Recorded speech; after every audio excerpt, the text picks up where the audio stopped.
Alright, what's happening, y'all? It's your boy Rico from StreetScores, and we have a few updates in this single video. We have several things to talk about. First of all, the Washington Commanders signed 2 players. We have a battle-tested cornerback and a freaky athletic type of guy, defensive end. Is Sainristil struggling? How bad is this Washington Commanders defense advanced stats wise? And also, our kicker, Austin Cyborg, won an NFC Special Teams Player of the Week. We're going to dive into a lot of the advanced stats for him as well, and how legendary of a game he had for us against the Giants. Basically carried us into a win. But before we dive into all of that, make sure you stiff arm that like button, stiff arm the subscription button, and stiff arm the bell next to that subscription button so you get notification each and every time I release an informative and opinionated video just like this one. Make sure you stay tuned for all of the content. I'm gonna have y'all updated on everything going on with the Commanders. I'm working on a preview video for the upcoming Bengals game, so I will be giving y'all their weaknesses and strengths, some of the weaknesses that we can attack, some of the strengths that we need to worry about, and specific matchups that we really need to watch for and things like that. Who has to have a good game for us to win, all that type of stuff. And then of course I will be live streaming that entire Bengals game Monday night as well, and coming out with a game review video and potentially a call-in show as well. So make sure y'all stay tuned for all of the content. I'm working on some film sessions that are exclusive for channel members only. I'm working on to get 2 of them out before that Bengals game Monday night. Johnny Newton, and I'm thinking either or maybe both Brian Robinson and Brandon Coleman. But let's go ahead and dive into this video, man. Let's get it. Adam.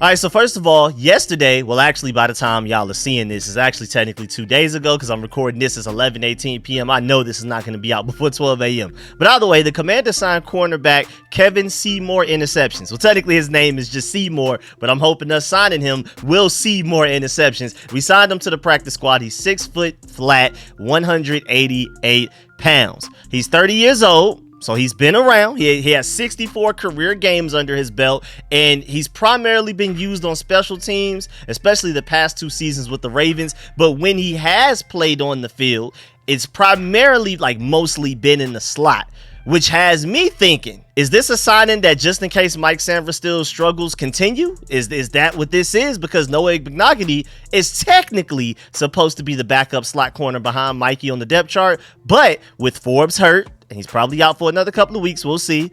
Michael Davis, unplayable, not even hurt, just unplayable. And now Noah has to basically be the starting outside corner opposite of Benjamin St-Juste. So Noah Igbinoghene is one of your 2 top outside corners right now. We don't have a backup slot. It's Mike Sainristil and really no other option. Again, Michael Davis is unplayable and Emmanuel Forbes is hurt.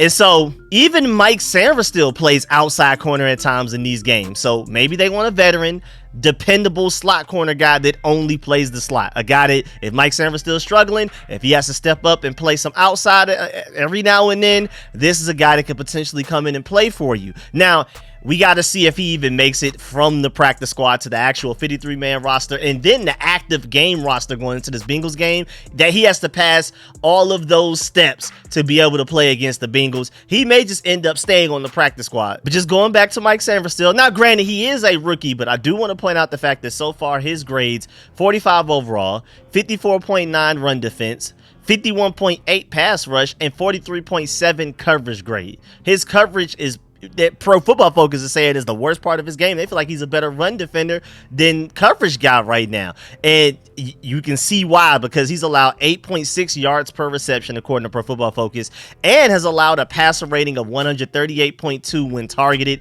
Those are not good numbers. Now, again, he's a rookie.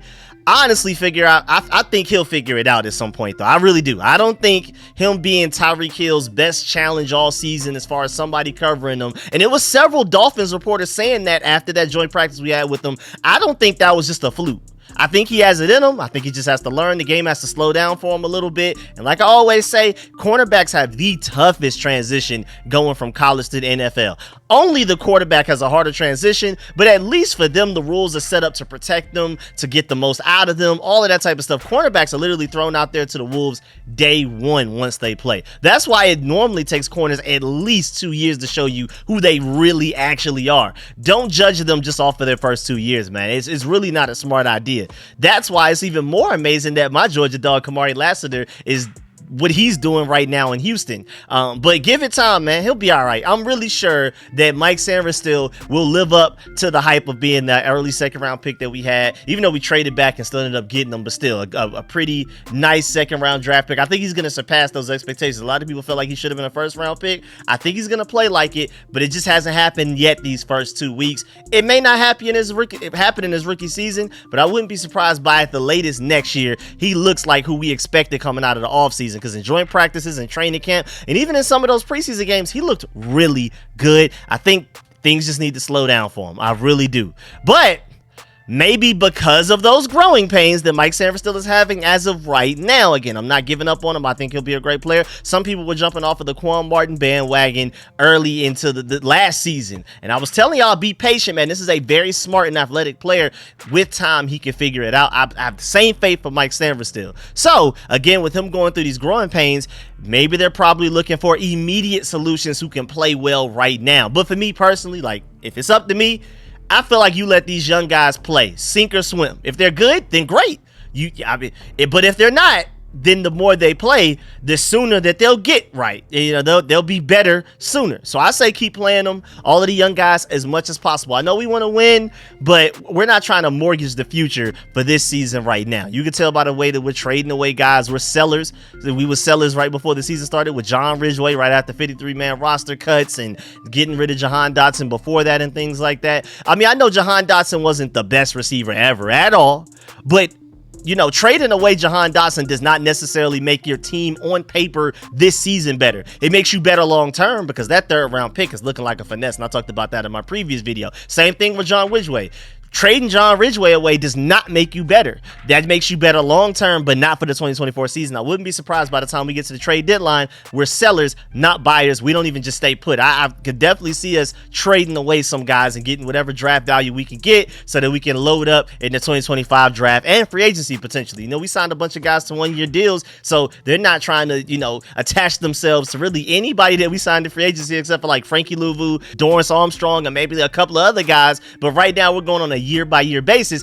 I'm saying all of that to say that, you know, it would be nice if we can win this year, and I feel like we will surprise some people. I'm more optimistic about this 2024 Commanders team than most of the fan base, but I do think that they're looking long term, and there's no reason to not play these young guys so that they can be better for you in 2025 and beyond, rather than focusing all of your attention and resources on trying to be as good as you can be in 2024. I don't think it's worth it, but we'll see. Now moving on, today / by the time y'all are watching this, yesterday, as in Thursday, September 19th, then we went and signed defensive end Justin Hollins to the practice squad. And just to let you know, we had an open spot on the practice squad because the Cowboys went and took Carlos Watkins off of our practice squad, from our practice squad to their active roster. So they really wanted him. They basically, what we did to them with John Ridgway, they basically did that to us with Carlos Watkins, but we did them worse because John Ridgway was a 5th round pick that season that we took him from them. We basically got a free 5th round pick in John Ridgway, and then he ended up playing pretty well for us. And then off of that free 5th round pick, you know, a couple of years later, now we turned it into a 6th round pick in the trade. I'll take it. I mean, I wish John Ridgway were here. If we were trying to go all eggs in one basket, all in this season, John Ridgway makes your team better by being here, but I can see the argument long term why you would trade him away for the 6th round pick. So I'm not doubting it. But either way, the Cowboys went and stole Carlos Watkins from our practice squad, moved him to their active roster, and so we had an open vacancy for another defensive lineman. They chose to go with defensive end Justin Hollins. This one is interesting though, because even though he hasn't necessarily had great Pro Football Focus grades throughout his career, like as a rookie, 2019, he was drafted by the Denver Broncos, 55.8, but then with LA, in 2022, his sophomore year, he had a 66.6. Then he got even better. In 2021, he had a 69.8 grade. But then he went right back down 2022 to a 54, and then a 53.3 most recently last season. So this is a guy, and he hasn't even, I don't think he's played a single snap so far this season. But just to let you know, this is an athletic freak. Now, granted, his Pro Football Focus grades, you know, he hasn't necessarily played the best. And then when you're looking at his grades too, his highest grades are consistently his tackling, not his pass rush. rush, which would be nice. That I would love if we can get some more pass rush on this defensive line. But his tackling, he only had one good season with tackling in 2021. He had a 75.9 grade for that. But consistently, he's in the upper 60s or lower 70s when it comes to run defense. Maybe that's why they signed him. We'll see. But either way, this is a guy that, now granted, he was drafted in 2019. So you're kind of like, he's getting to the age where it's like, what ceiling? Like, how much more could he offer you than he's already done? You know, if he had a ceiling, he probably would have reached it by now. But just hold up, because this is a guy that, as you look on your screen right now, he had a 9.68 relative athletic score. His size was elite. His speed was great. His explosion was great. And his agility was okay. Now, granted, this is based on him being a linebacker coming out of the draft, because they saw him as like more of like an outside linebacker. Now he's more like a true defensive end. But either way, this is an athletic guy here. This guy moves quicker. He's more explosive. He's faster. He's pretty big for a guy playing his position. So you can see the potential there. You can see why teams have given him a chance, because again, he was drafted by the Denver Broncos. Then he ended up on the Rams for a couple of years. Then he went from the Rams to the Green Bay, and then he went from Green Bay to the Chargers. You can see why teams are giving him opportunities. You can see why once we had a practice squad spot open, it's not like we're signing just this, oh, he's about to come play right now against the Bengals and get us a couple of sacks. It's not that at all, but you can see that, like, you can, like, from the coaching staff's point of view, like, we could take this guy, maybe we could develop him, maybe there's something there. There's like a ball of clay there that maybe we can tap into that the Denver Broncos, Rams, the Packers, and the Chargers missed on. Maybe we can trust our coaching staff to get out of him what should have been gotten out of him since he left Oregon and now getting to the NFL level. So we'll see. I'm just letting you know that neither of these guys are likely to play, but if I had to pick between the two who's most likely to play, it's probably cornerback Kevon Seymour, especially with all of the injuries that we have going on right now.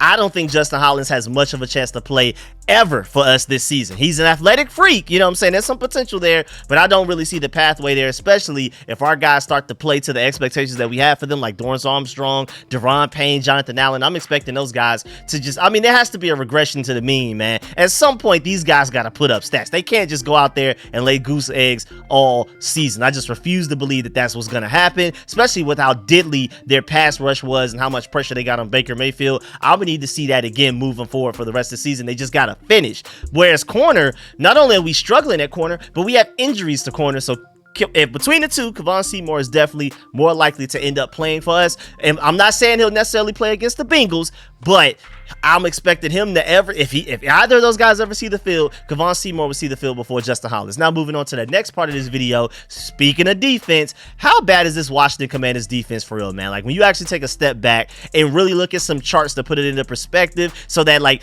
these charts and these graphics can do a way better job of showing you how bad our defense has been compared to what I can tell you with stats. So if you look on the screen right now, we are ranked dead last in defensive coverage so far in 2 weeks, man. Dead last. I mean, they break it up into cover 0, cover 1, cover 2, cover 2 man, cover 3, cover 4, cover 6. And when it comes to the overall EPA per DB, we are dead last at 0.51, man. That is terrible, man. And it's crazy because when you look at any of them, we're not really the worst at any particular thing. Like, there's no specific coverage that we're just the worst at out of the entire NFL. But just overall, at least other teams are better at other things, but just bad at these, like really bad at these one things. We're just kind of bad / average across the board. We're not the worst at anything, but we're also not particularly good at anything when you're looking at that. When you're dead last, there's a reason for it. I'm expecting this to improve once guys gain a little bit more chemistry, learn how to communicate better. Joey Jr., Dan Quinn learn how to use these guys a little bit better. Now, I've talked about this in my review video after that Giants game. You can tell by how the scheme drastically changed after those first 3 quarters in that game against the Giants that these guys do not have the guys that they want. They want to run a really aggressive man coverage type of team, similar to what the Dallas Cowboys did, where they're interception hunting. They're trying to force as many turnovers as possible. At a certain point, they realize we can't cover Malik Neighbors in man. We don't have have the capacity. We can't do nothing with them. Nobody. Benjamin St-Juste gave us the best opportunity, and he was still getting smoked by him. I still would say Benjamin St-Juste had a good game overall, but there were times where he was one-on-one against Malik Neighbors, still getting cooked, pretty much just like everybody else. Now, Michael Davis was the worst of it by far, but nobody was excused from the Malik Neighbors work that he was giving out. So at a certain point, Joe Wood Jr. literally said, all right, we just got to run zone, man. We want to be a man coverage team. We want to be able to just man cover 3 to 4 guys and ask the other 8 to 7 guys, you do something different every play to confuse the offense. They have no idea what's coming. Are they blitzing? Are they stepping back in some awkward zone? Tampa 2, you just never know. Cover 3, show cover 2 actually ends up being cover 3. You never know. And as of right now, cover 2 is so dominant in the NFL that Mel Kiper is going viral for right now for basically saying that the NFL needs to ban cover 2 from the NFL and force restrictions, allowing teams to not do that. Basically, the safeties will have to, he said something like the safeties need to play up a little bit closer to the line of scrimmage to give offenses a chance to pass the ball. Something absurd. But either way, man, back to my main point before I went on that tangent. My point is, man, Joe Wood Jr., you could just tell, like, man, we don't have it. We don't have it. So I'm just gonna have to do what we gotta do. We gotta go from being an aggressive man cover team that I want to blitz, I want to confuse offenses, to just sit back in zone and just hope that the quarterback doesn't make the right read for the open guy and things like that. It just got to that point. So that my main point is, it's really hard to blame Joe Wood Jr. and these guys for these stats. Next graphic I want to show you, and I showed y'all this in my previous video from yesterday. These are your week 2 NFL tiers. This is defensive EPA per play going up and down. As you can see, dead last in the NFL, and then the offensive one is left to right, and we're like 4th or 5th right there with the Buccaneers, like side by side with them, but we're the lowest on the chart when it comes to defense. So right now, advanced stats wise, we have the worst defense in the entire NFL. And like I tried to explain in other videos, EPA per play is basically the advanced stat that tries its very best out of any stats that you can probably find out there to basically isolate teams from outside factors, to basically make it an even playing field from everybody. If everybody had the, like, say from like offensive EPA from a quarterback standpoint, quarterback specifically, if every quarterback in the NFL had the same offensive line, same receivers, same offensive coordinator, same tight end, same everything, same play calls, you basically just put them in a simulation, and the only different factor is the quarterback that's there. That's basically the equivalent of what EPA per play tries to accomplish for quarterback. Now basically imagine that for offense and defense. Offensively, we're top 5 in the NFL. Defensively, we're the worst in the NFL, just to let you know. And then lastly, I have one more stat for you. Shouts out to Brian Baldinger for this one, because this one he's calling out the entire NFC East, and luckily out of the group of 4, we're actually the best of the bad. So he called out the entire NFC East. He said the Eagles 6.4 yards per carry, Giants 5.3 yards per carry, Dallas Cowboys 4.9 yards per carry allowed, and the Commanders 4.6 yards per carry allowed. Again, these are by NFC East teams, and so far 4 yards per carry allowed is not really good, but it's better than everybody else in the NFC East. And he even finished the tweet by saying, is this really the NFC East state of defense right now? Wondering what Parcells, Gibbs, Landry, Johnson, and Buddy would think of this. Basically saying shame on the NFC East for having such terrible run defense right now, especially in a league right now where pass defense is shut down. Passing right now is harder to do in the NFL, statistically at least, especially with this cover 2 man that people are asking to be banned for some crazy reason. Apparently, passing the ball right now is the hardest it's been in a lot of years in the NFL, statistically. And for us to be that bad at stopping the run as well right now is not healthy. I mean, you got to at least pick one, man. And then now moving on to the last topic for today, our boy Austin Cyborg. Of course, his name is Austin Cyborg, but I'm going to call him Austin Cyborg because that boy is Mr. Automatic. Like, he got a little bit of robot in him. He wins an NFC Special Teams Player of the Week. No surprise there, of course. We all knew that. And y'all also already know some of the stats that I gave y'all in my game review breakdown after that Giants game the following day. And first of all, let's just go back to those stats I already gave you. I'm gonna repeat these. In his first game with the Commanders, not only did he hit the game-winning field goal, that's already astonishing, first game with us, but he also set a new single-game franchise record with 7 made field goals. And just to let you know, he broke the record at 6. Like, he only needed 6 to break the franchise record for the Commanders. He went all the way to 7. That man said, I want to stay in these record books. I want a little bit of cushion. And then even crazier than that, this was the first game with at least 3 field goals made by a Commanders kicker since Joey Sly week 11 of 2022. That is crazy. But now I have some new stats to bring to y'all attention as well. Shouts out to Nikki Javala for this one. Austin Cyborg made more field goals on Sunday against the Giants than the Commanders had in their previous 8 games combined. That is insane, man. Shouts out to Austin Cyborg for that. Do y'all understand how bad that was the previous 8 games compared to how great Austin Cyborg was in this most recent game? Like, it's a mix of both. We were terrible the previous 8, and then he was elite this last one. Even though he didn't have to make any like really long field goals. I think the longest one he had to make was 45. Still going 7 for 7 is extremely impressive. That's why he deserves the NFC Special Teams Player of the Award awards. Also, just to let you know, I have a lot of them right here. Shouts out to the Washington Commanders PR themselves. So just to let you know, Cyborg becomes the 7th kicker in franchise history to secure the NFC Special Teams Player of the Week, joining Chip Lommeler. I hope that's how you pronounce that. Sean Sweezum. Y'all remember Sean Sweezum, man. Ooh, that name.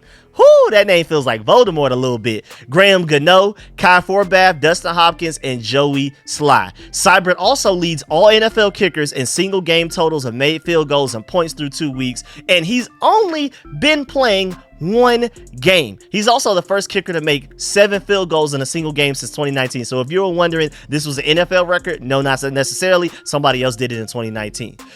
My boy Austin Cyborg is also one of 3 kickers this season who has not missed a field goal, minimum 6 attempts. San Francisco's kicker Jake Moody, 6 for 6. Pittsburgh Steelers kicker Chris Boswell are the only other 2 kickers so far through these first 2 weeks that have at least 6 attempts that have not missed a single field goal. He's one of only 3 guys in the NFL. Also, Cyborg is the first Washington Commander to win NFC Special Teams Player of the Week award since punter Tressway won it of Week 9 of the 2023 season. He's the first Commanders kicker to receive the honor since Joey Sly Week 10 of the 2022 season. So it's been a while for us, man. It's been a while, and it's very refreshing that with all of the kicker issues we've had this entire offseason, the drama around that going from Brandon McManus to Ramiz Ahmed, sorry, to Riley Patterson, sorry, to the Cade York finesse, even though we ended up not having to send him that draft pick because he only played 1 game. The conditional pick was he had to play 2 games for us, and then we had to send that 7 to the Browns.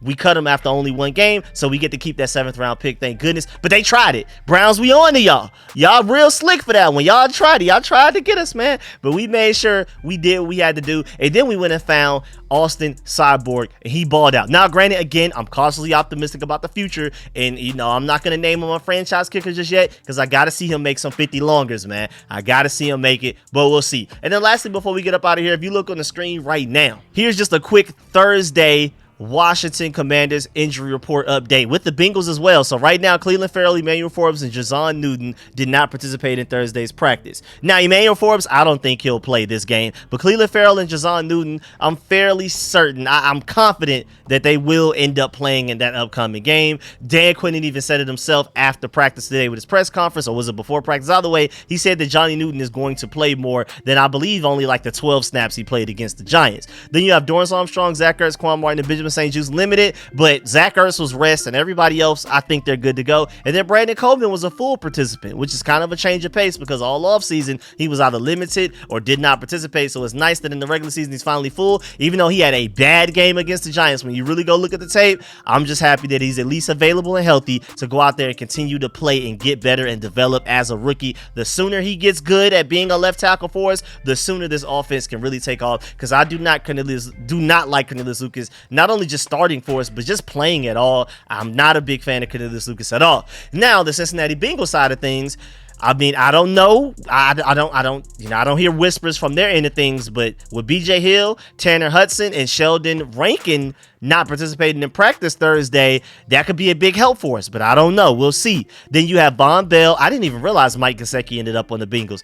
Sadly for us, T. Higgins decided he wanted to finally play. Then Chris Jenkins, and then my Georgia dog, Amarius Mims, all limited. And then Joe Burrow was a full participant. So it sounds like Joe Burrow is probably going to be the healthiest he's been in like a year. And then it sounds like T. Higgins may make his NFL debut this season. He didn't play the first 2 weeks. Sadly for us, it seems like he may actually play against us from what it's looking like, from what I'm seeing from the Bengals reporters and things like that. So Hey man, we got to be ready to not only cover Jamar Chase, but you got to be ready for T. Higgins and that entire offense as well. But yeah, man, that's the end of this video. Of course, I will keep y'all updated on the injury reports as they come out Friday and Saturday. Again, we don't play until Monday night. I will be live streaming that, but I will keep y'all updated who's going to play, who's not, all of that type of stuff. I really appreciate y'all for watching this video all the way through, making it to this point in the video. You're a legend. I really appreciate you. Make sure you do not leave this video without leaving a like, and of course, let me know in the comment section how you feel about everything discussed in the video. Do you agree or disagree with any of my points? Let me know how you feel about us signing those 2 guys to the practice squad. Do you think either of those guys have a chance to play?